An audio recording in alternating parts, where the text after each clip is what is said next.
Welcome to the Astrology Indaba podcast. In our second episode, I will be interviewing Natasha Rightford, astrologer, feedback therapist with over 25 years of body-mind experience, who reads astrology as a whole story, whole sky healing device for crisis navigation and great spirit, self-soul integration.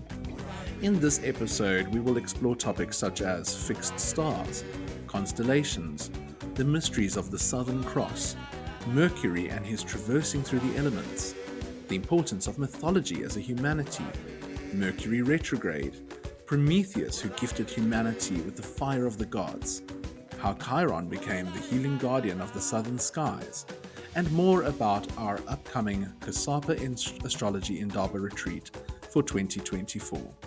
Let's begin. Good morning, Natasha. It's so lovely to connect with you here today. Good morning, Ryan. So lovely to meet you. Yes, and you as well. We were just chatting for a few minutes before I pressed the record button, and I said to Natasha, let's just jump right into the interview because I feel like we've got so much to talk about. Before we begin, I'm just going to introduce her. Natasha Rightford is on the COSAPA Board-Committee. She's an astrologer, she's an artist, and she's got many other expertise and talents that I'm still going to learn while you're all listening to this as well. One of the reasons why I'm interviewing her today is because Natasha is one of the keynote speakers at our upcoming COSAPA Indaba Astrology Spring Retreat for 2024. And I've come here today to ask her, what is she going to talk about? What are we going to get excited about? And maybe our conversation takes all sorts of detours as it must. So, Natasha, welcome. Thank you. Yeah, thank you. And where are you coming to us from? Where are you situated? I'm 34 degrees south in Knysna in South Africa. And I have to say that those people who are sensing an aurora australis, you are starting to see it. It is there. That's very exciting. Tell us more. I don't know. Yeah, I mean, we've had Venus conjuncting the suns from June, and then we had these beautiful pink morning sunrises and sunsets. I don't know if it was just me, but there was a lot of extra pink. And I don't know if it was a month ago, we had a lot of people posting pictures of very red skies. So a lot of oxygen in the sky. And I think that's what it is. We must check our data. But then I started looking and I started thinking, is that a pink sunset or is that an aurora? I don't know. But it was interesting, firstly, to discover that we could have auroras in the south. I always thought the northern hemisphere hogged all these things. But anyway, so that's where I'm coming from, Knysna. That is so beautiful. It sounds like fairyland. Yeah, but it's very real. It's a forest, things have to die a lot for there to be beauty. It's one cycle. Wow. Natasha, you've been an astrologer for many years, but I don't even know much about your background. So please tell us a little bit about your story. Okay, Ryan, let's maybe just say we're all astrology students like you and I are. I think for myself, I'm getting really long in the tooth now and wrinkled and old. So you got to, at some point, put it all together. So I started at art school where I discovered mythology and art history. And that was my beginning. And it was very much the ziggurat of Ur, the lapis lazuli and the gold, which was in Mesopotamia and Sumeria. So I just loved that thing. And more than Egypt, I loved Kush. I wanted to find out about these. I was a student in the end of the 80s, So we were fighting hard to know what it meant to live here and be here. Anyway, so I only got to start studying in Joburg at the end of the 90s. And then I studied also with Darylyn Gunsberg and Bernadette Brady. Very scary to study with such strict teachers. Formidable. I practice their work every day of my life. Wow. No matter how hard it was for me. And I was having my Saturn transiting my Moon Mars conjunction in Scorpio at the time of those studies. Yeah, it was very hard, but for my basis was laid because they taught me how to read a chart. So I had all this mythology, and then Anita Neusmith gave us all the mythology relating specifically to the constellation, to the Greek mind. And at that time, sorry to go on, but I had a teacher, a homeopath, Dr. Mary in Waterval Boven, who changed my life, an old Capricorn, beautiful man. And I was doing a lot of Tai Chi, and I really wanted to study traditional Chinese medicine and go that route. And he said to me, "Ai, Nia, you must stay in your own tradition." And so and I'm a Capricorn. So I got Richard Tarnus's book, and I was doing my, how should we say, chikung practices and my learning how to do all of that. But at the same time, I was being told, stay within the Western tradition. So yeah, I just kept reading. Very interesting. That is very interesting, Natasha, because so often Western seekers, because of the suppression and the demonization of our esoteric and occult practices, our hidden practices, for so many millennia, kind of feel like we've lost our traditions and our teachings, and go and seek truth and wisdom in other cultures.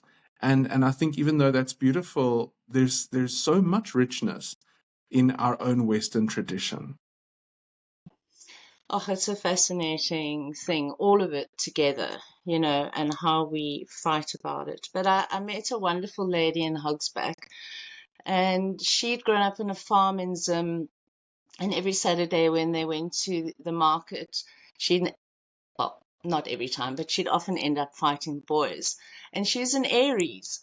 So I loved meeting her, and she was a fashion designer, and she was very into runestones and the Norse cosmology, very. And I really loved speaking to her because she was like, but we've been taken away from our language, from our gods, from our place, our space. So we have to remember that in ourselves. And then you get that wonderful story of the Bushmen where they say you get cow rain or bull rain, and the bull rain comes when they don't know where your hut is, where your home is. So Wow. you're working the whole world, not with that split of people who go and work in the north and earn all this wonderful money and come back here, and they're always earning off that thing, which is a good strategy, I guess. I didn't have that, so I have to stay here, be South African. I've got a passport from 1652. I'm Jan's people. And you think about it, and you think, okay, when I traveled, I went to Holland. I saw how amazingly intelligent and brilliant these people are, exporting the most food in the whole of Europe. Who are these people? And they decided to come here to South Africa. And so I love that stretch of time, and I think that's why reading slowly over the years and studying my astrology in this way together with my art and just what I'm interested in, is it psychological, the mythology? I don't know, but it just helps to, it's all about me trying to understand myself, I guess. That's all it That's is. so beautiful, Natasha. When I was chatting with our COSAPA chairperson, Karen James, the other day about you, and I was so excited to hear that we were going to be talking together on this podcast. She was saying, Natasha is somebody who brings the sky to life, and she actualizes the stars. She brings them to earth. She is the embodiment of as above, so below. And it was just so beautiful to hear that, you are not just working the system of astrology on a two-dimensional piece of paper. You're going out there, you're exploring the skies. How does it relate to myths, to archetypes, to the divine, to my life? And I think that one of the things that we can encourage students of astrology to do is to bring the stars down to earth. Isn't that a wonderful thing? Hey, we always want to go up and out. Yeah, we want to And embody, we want to incarnate, don't we? Hey, we want to bring down heaven to earth. Isn't that what our time here is about? it's so beautiful. And I feel like even though I'm still getting to know the South African astrological community, I'm already starting to feel like South African astrologers, students of astrology are very visceral. There's a sense that people like to go out, be under the constellations, talking about, how our moon is in a different direction to our northern friends. And looking at the sky and looking at where the sun moves north instead of south, and kind of mapping out our own southern trajectory. Yeah, it's absolutely wonderful, and people have so many different understandings of this. And so with Mantak Chia, who taught the cosmic chikung, he said that the healing, the purple light, comes from the Big Dipper. So I was like, yeah, and where does it come from in the south? So that was around 2007, and so I spent many years trying to work this out. Like, what? And then I found this thing that the North is about tradition and inherited power. It's about power and tradition. And you can see that the way we're moving, and the sun's rays hit the North first and then come down. Whereas the South is about experience and healing. They're very different. You can't just flip the poles. It's different when you live in the Northern Hemisphere to when you live in the Southern Hemisphere. Here you have to experience things. You really have to feel it. I don't know why. Maybe it's because the energy is channeling in this wonderful Taurus. I saw something the other day where there was going to be no more duality, only unity. But I mean, at the core of it, there's this electromagnetic thing spinning and making this electrical magic. It's all magic. So we're a microcosm of that, right? So I guess so South beautiful. Africans, we love going outside. The skies are dripping. Load shedding. What a blessing. What a gift, right?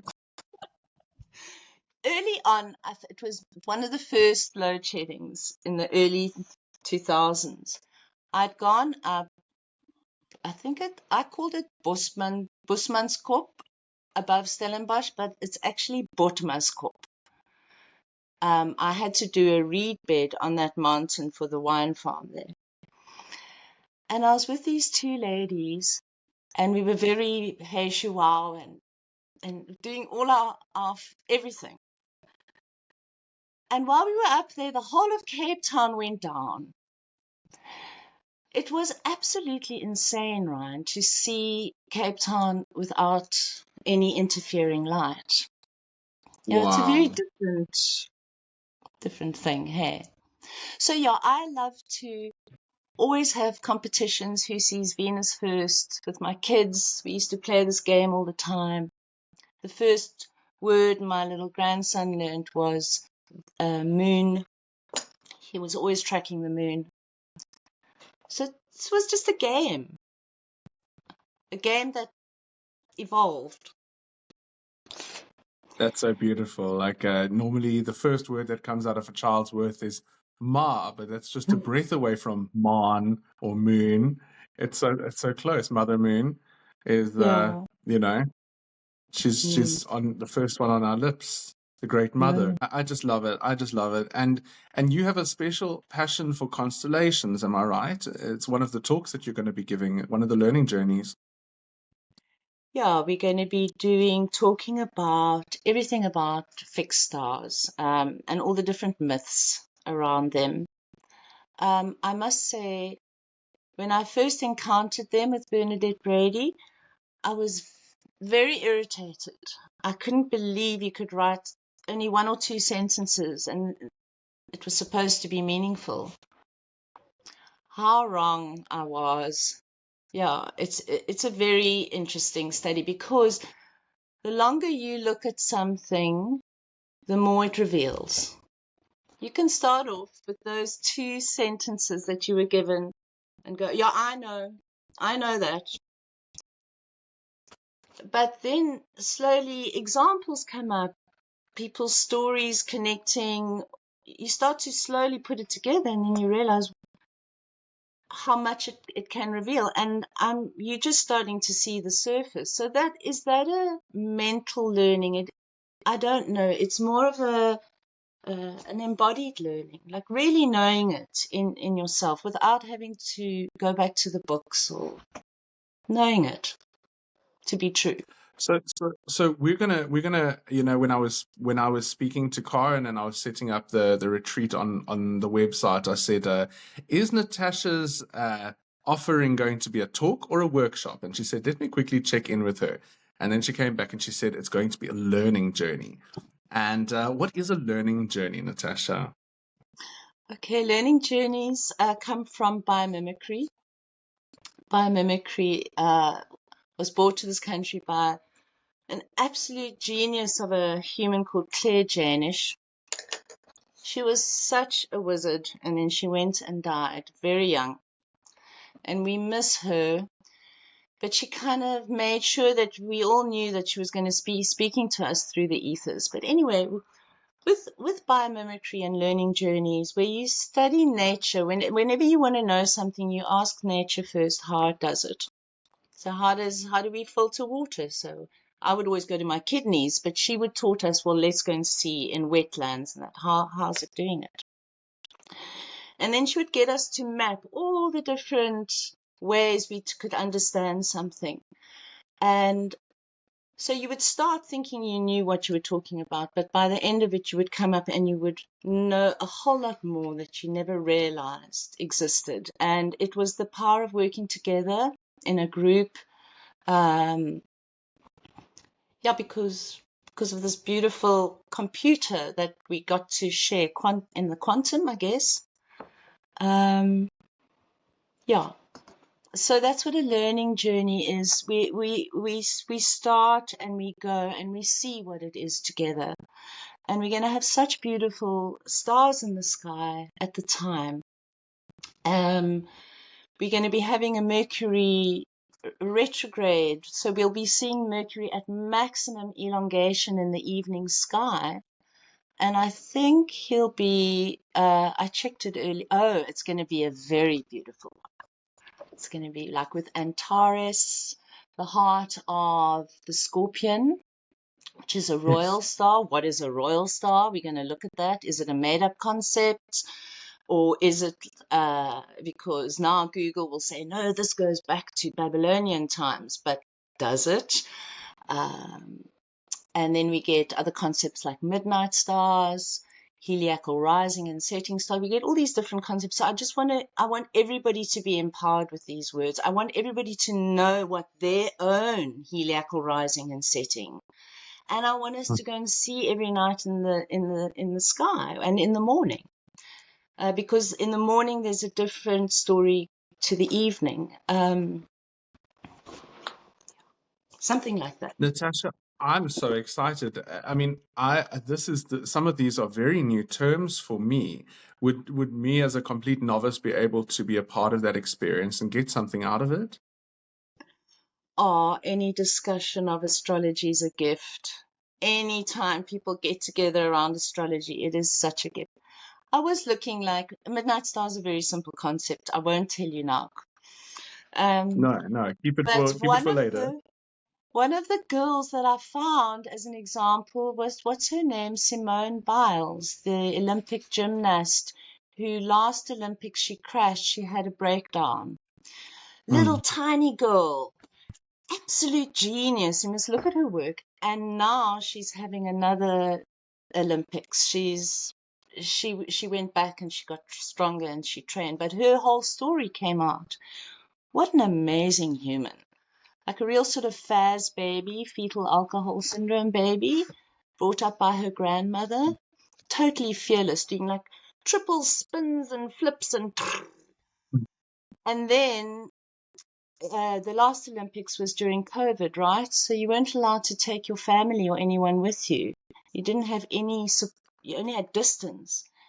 And as she was running to go and do a thing, her mind and her body totally glitched out. Couldn't do it at all. Amazing, yeah. Wow. So she'll be one of our case that I think we can all relate to her. Interesting. It'll never be too heavy. And if the nerds need a bit of nerding, we can do that, but we'll keep it light, you know. I think it's so exciting. I think, this is something I was discussing with a friend of mine the other day. I've just got a new student who's studying very simple approach to astrology with me. And she's been a client of mine for years, and now she wants to just understand for herself, as she's looking at the charts. And so we're stepping into this very beginner mind. It's so beautiful. It's like putting the primary colors on the palette. And one thing that I realized very quickly is how many people are so intimidated by the study of astrology because it looks so complex and complicated, and it can be. But from what I'm hearing from you is there's this opportunity to have an experience of something that is in nature and not on the computer or in the books only. And I think that's really just magical, as you said. Yeah, I think, some of the things we've had to take back as we've evolved and empowered were things like God. We had to realize that we didn't need a priest, we could have our own access. Then with medicine, we realized we didn't need to have the top surgeon, or we could heal ourselves. And I think astrology and astrology is my therapist, and we can all, so some people are freed by forgiveness. For me, understanding frees me so enormously to just understand why people are the way they are, why we do what we do. And we are all allowed to have that conversation. So yeah, I think it does take a long time, but I think you can be given the tools quite quickly, in a gentle way. Be like a good starter pack. You don't have Beautiful. to suffer too much.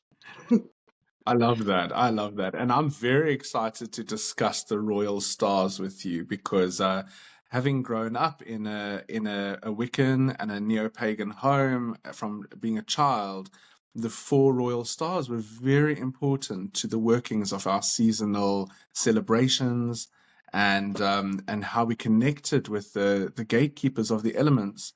And I have a very special place in my heart for Antares and for Regulus. And I'm very excited to learn more from your perspective. I think this is a great mystery that we can all as a learning journey unfold. Natasha, you also mentioned, sorry, you were going to say something. No, carry on. You go. You mentioned chikung, and one of the things that we're going to be doing on the retreat is chikung with the hands. Am I correct? Yeah. Your That's devices, exciting. healing devices. And on the lagung, we got little eyes here. So yeah, I mean, each finger is a planet, it's also meridians and elements. But what we can learn, because in chikung, healing comes from the earth and blessings come from heaven. So you've got to be connected to the earth, and the way you're connected, you've got your gates in your palms, in the soles of your feet, and in your perineum. So we connect to the earth, and then we learn how to turn our hands up, connect to our personal star, and they work a lot with Saturn, which I find fascinating. And then where do we get our rays from is beautiful, and that is from the Southern Cross. And who guards the Southern Cross is Centaurus, which is Chiron. And there's Chiron offering Lupus, the wolf, on Ara, the altar, and then the little incense on Ara makes the golden road of the Milky Way. And you see it so beautifully here in the South. And the feet of stars are your educator stars. So we've got Alpha Centaurus closest to us. Like when you're in the mountains, he's right here and he's really teaching us. And then Beta, and my sister-in-law has this as a heliacal guardian angel star, is the sacrifices you make for that learning. And I see that so much in her life. So I really want to spend time on the heliacal rising and setting stars. The rising being your daemon star that gets stronger in your life, and the setting star, your guardian angel, assigned to you at birth. And these two stars, I have so much fun with them. Understanding people, it is amazing. And for some reason, I'd left my family out of these because I always run it through my family. And I only did these the other day with my mom and dad, and boy, did I learn a lot. There was my mom with Algol and Antares. Boom! That's why she was Wow. so powerful. But she pretended she wasn't. But she was. That's incredible. And you know what's so what I'm very excited about so interesting is we watch like the pop cultural trends in astrology. You know, like everyone all of a sudden knows what a Mercury retrograde is now, avoid of course moons because of pop culture. Now all of a sudden the word Algol has started coming out because of the Trump, you know, assassination attempt, and Crazy. how you know the conjunction was passing over his Algol at his midheaven. And what's so Crazy. exciting for me is now people are going, there's more to astrology. There's more. What is a How, fixed star? You know? yeah, how amazing. Cindy Lubner, she noted that Trump's Mars is at 26 Leo, right? So that's Mm, square Algol. And what sits at 26 Leo is Alphard, the heart of the serpent. So mm. that's what this Mercury retrograde is about now, is about Alphard, the heart of Hydra. But it's at 26 Leo square to Algol at 25 Taurus. Isn't that amazing? So the serpent, that star, it's always been it hasn't really been acknowledged or known, but it's a very powerful star. If you can, there's a lot of wisdom in the serpent's heart. But obviously, the first thing the snake is going to want to do is to strike you and poison you and put his venom on you. And isn't the Hydra the one whose head you cut off and more grow back? Is I that must look is at that the that. right? I'm sure I remember that from Hercules, but I might be wrong. That's I'm thinking very, of the very water fascinating. serpent. No, we must definitely find out who the monster is. Thank you. You see, there's so much we don't know. That's vitally important. That But is you can see where all important. our stories come from, can't you? They come from the stars. I love this. I just love this. It's so exciting. And you know, one of my beautiful elders and teachers who taught me when I was young, she was a practitioner of the Tanaric tradition of magic from Italy, and the Tanaric tradition is the magic of the stars, and so she would teach us to create sigils of each star has their own sigil and shape, and she would teach us to create them using white pebbles and candles on the ground, and we would then wait for the specific star to reach its zenith before calling it down into the talisman that we had created on Earth using mirrors and water, and incense like camphor and frankincense, depending on what the star's ruler was. And this was magic I learned when I was still in primary school. Can you believe, in Where did early you high grow school? up? You won't believe it. In Boksburg on the East Rand of Joburg. I've There met were the some most amazing amazing. people from that place.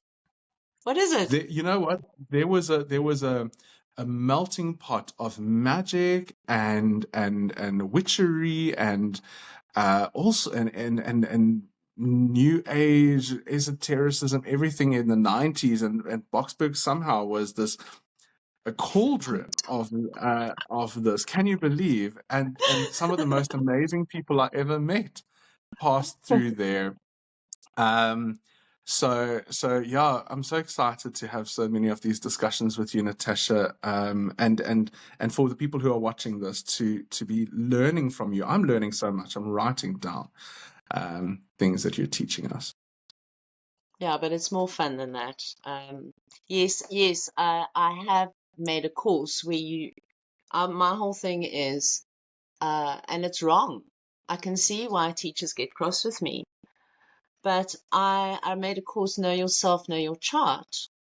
And I wanted to teach people astrology by teaching it about them, because I find that probably for the first 10 years, people are they want to know about everything for themselves. And that's not Mm, an egotistical thing. It's because what a delight to have a language to describe you so that you don't take yourself too seriously. You don't attach to bits that actually aren't true. You get so, I don't know, obsessed. Sorry, I've got Alhina as one of my stars, so I'm very passionate. And then my rising star is Russell Hug, so that's the healer mind. And you also. So yeah, we want to talk about this stuff because we want to give people a bigger picture of themselves. And yes, it'll always be fringe. But the one thing is that I think we never give ourselves any time for the things that we love. We certainly, after a certain point in our lives, we don't see our friends. We don't care. We don't come together, especially after COVID. mm, Um, so I love the Southern mind, and that's what I'm really calling for people to come around and share. I don't want. I'm very interested in the North and the East and the West, but I love the Southern mind, and we don't give ourselves opportunity to find out and put it into words, because it's what a gift to be living where we're living. And why mm. are we here? Absolutely. Absolutely, Natasha. I couldn't agree more. And it's one of the reasons why when we started putting together this retreat, and this retreat, for those who are listening, is the first. It's our inaugural retreat. It's the COSAPA #1. It's the seed that we're planting. This retreat is going to become an annual Indaba, an annual gathering tradition. And that's why I used the word Indaba, because I, immediately as South Africans, we have a feeling around that word. It's gathering, it's coming together around the fire. It's stories, it's elders, it's sharing, and one of the first books that I read in high school was Indaba, My Children by Credo Mutwa, and that word has always just been very warm in my heart, as a container for South African wisdom and Southern African mysteries. So I feel like we're stepping out into something exciting here, because, as you say, it's about bringing people together, and together we weave our stories, isn't it? Yeah. What a special teacher he was to start this whole thing. well, not started. I mean, he was a wisdom carrier of all the wisdom of Africa. Hey, he was a high priest. What do they call them? A Yes, Sanusi. Hey? a Sanusi. Yeah, Yeah. Sanusi. And he always spoke about the star coming from the south. Yeah, I think also we have wonderful astronomy going on, and there was a wonderful woman who died about a year ago in Wellington, and she spent many years taking people out into the sky in the Worcester area. So unless you have the people, it's not going to happen.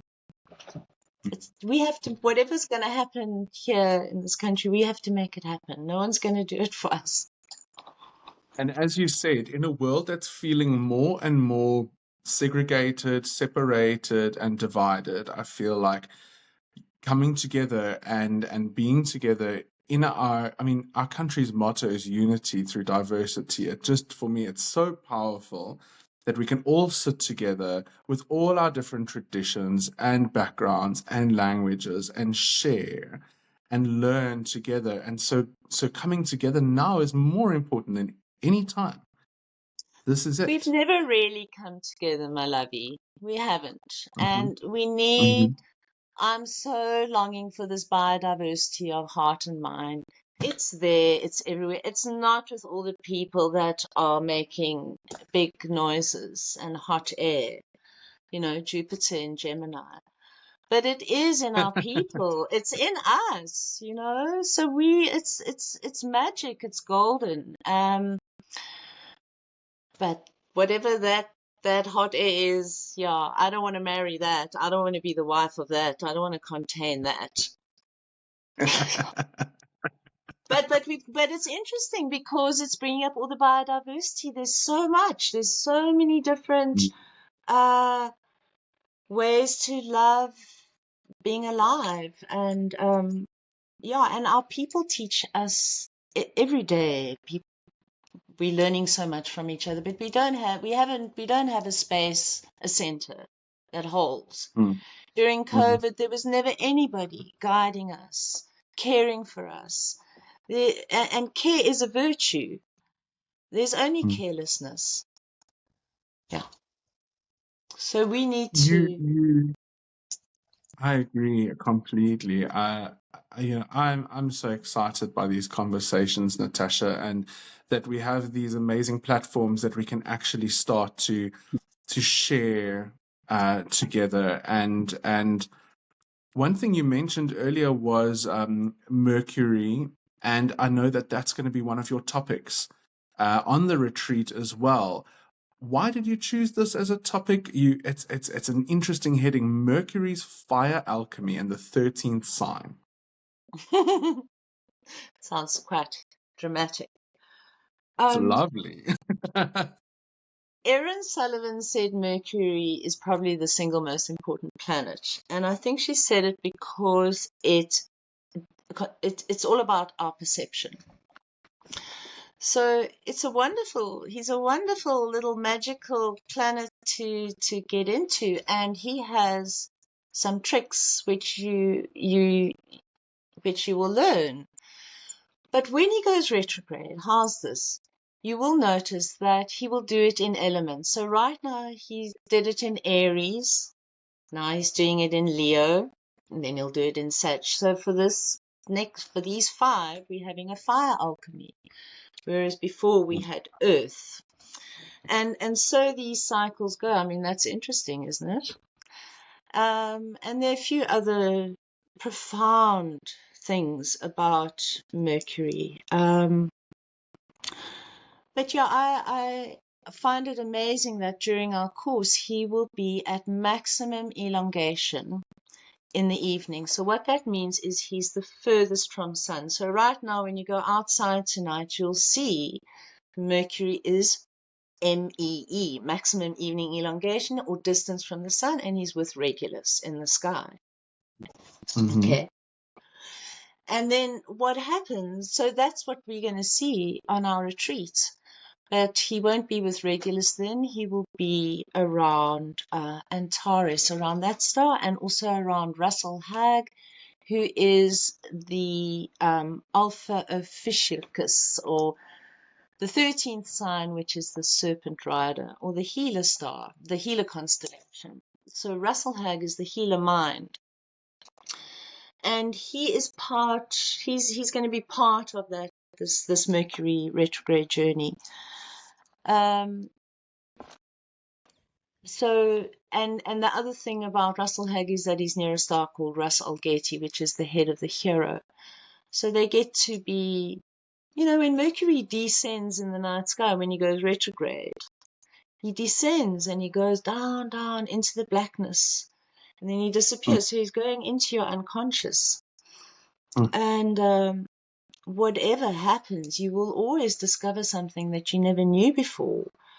But of course, this is tied into a much deeper practice of alchemy, which is negredo, albedo, rubedo, where there's a darkening, a whitening, and a reddening, and that's the alchemy.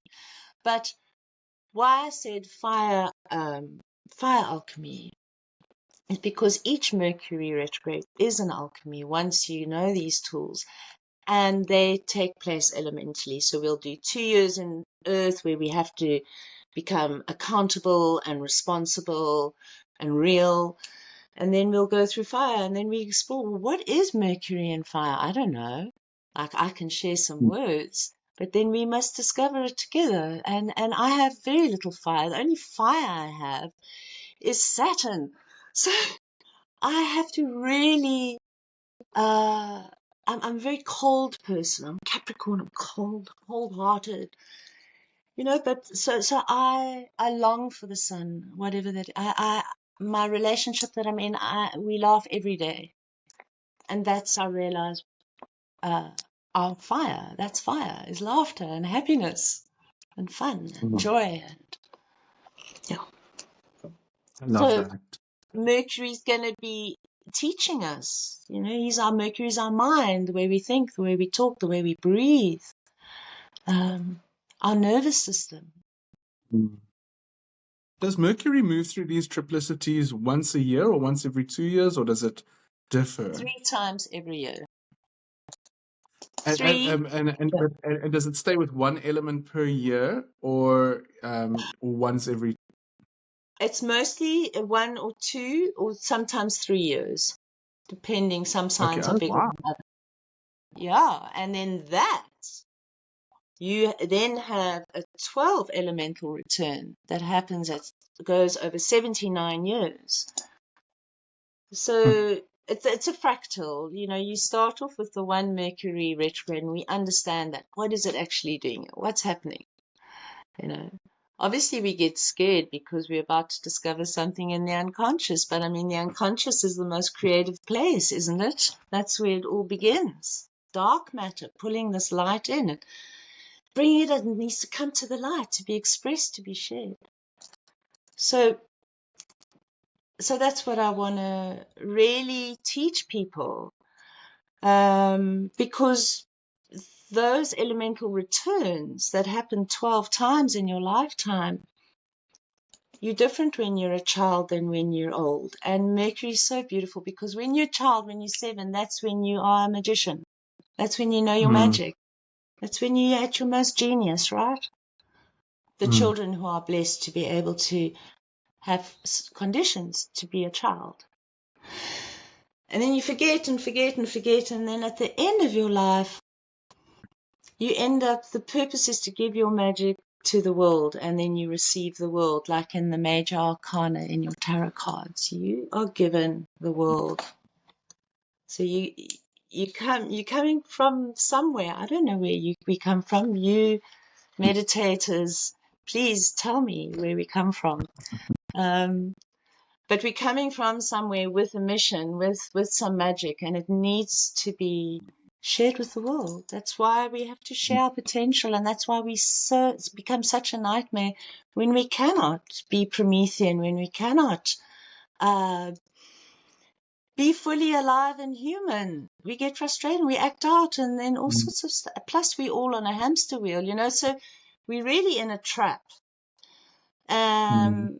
We trapped from every single angle. So to at least have the stars to give us a map to know that it is not forever, that there is more to us.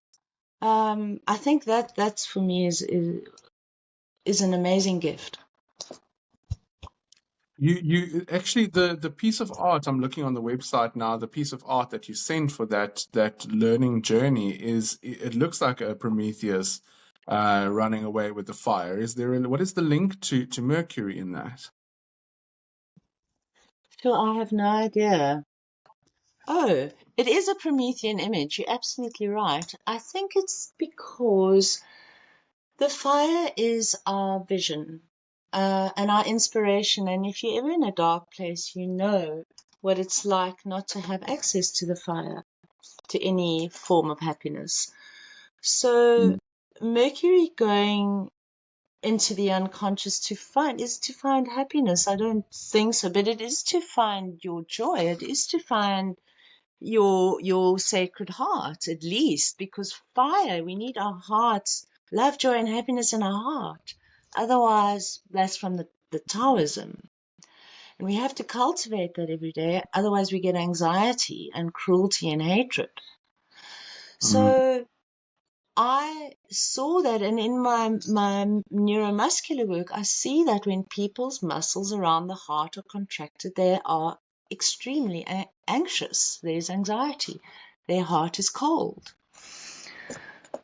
So that I've had to reverse engineer it like that and realize that fire is our heart energy, is it not? So Yeah. perhaps I've chosen the image for that reason. Wow, that's very beautiful. I love that image, and it brings up so many stories and myths that I learned growing up. And it really excited me to see that. It really excited me to see um, this idea of stealing from the gods, in order for us to become human beings. What does that actually mean? Oh, he It's loved very, us, hey? He fought hard for us. Hey, yeah. Prometheus.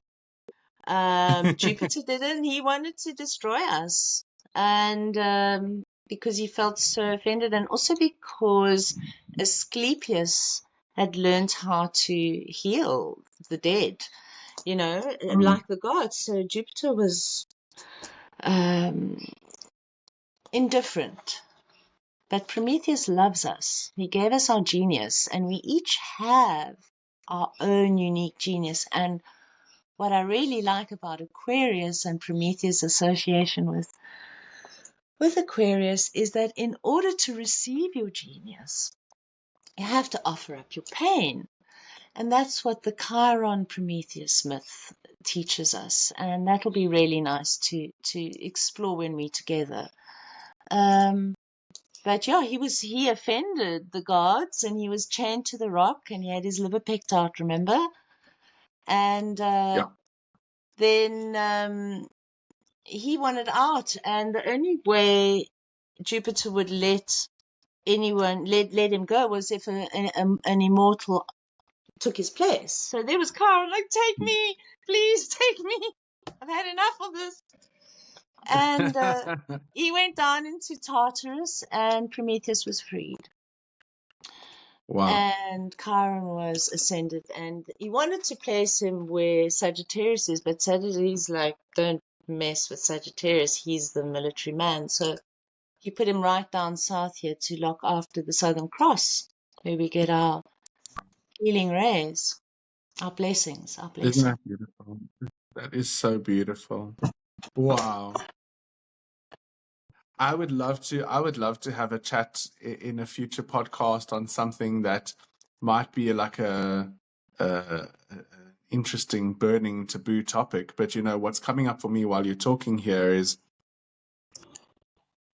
this idea of knowledge being stolen from God, from Jupiter, from what relates in my mind to Jehovah in some way as well, and these biblical accounts of one deity kind of bringing humanity knowledge or wisdom from the King of the gods, and then having this downfall after that. And there's this interesting parallel that I'm thinking of while you're talking of these archetypes that are clearly universal. It's such an interesting thing, and how even the Watchers, who were these guardians of the stars, they were also kind of demonized in the Judeo-Christian texts, but they brought cosmetics and astrology and maths and herbalism and the art of weaponry and all these things. It's just, do you have any thoughts on that?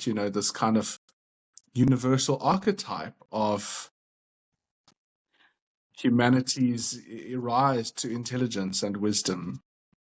I don't know where you're coming from, and we need to explore that more. But what I can respond with is that I'm an earth monkey, and I love that way.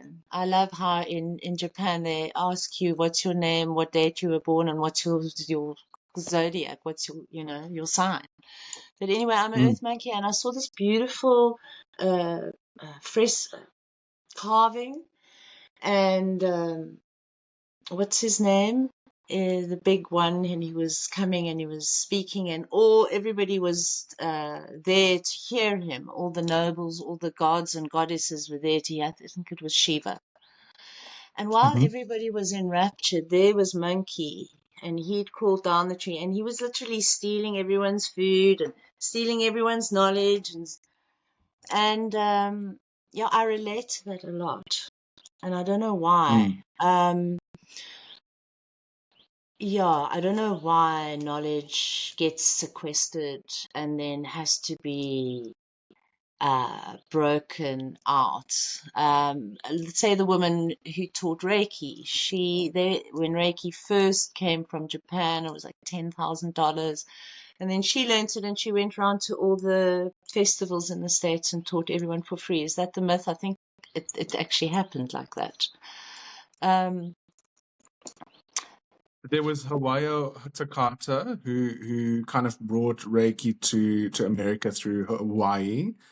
And then Diana Stein was also going around, teaching it at a later stage, kind of handing it out. Yeah, that's the bit that I know. But maybe I'm not sure of the exact person. Yeah. No, it's just interesting.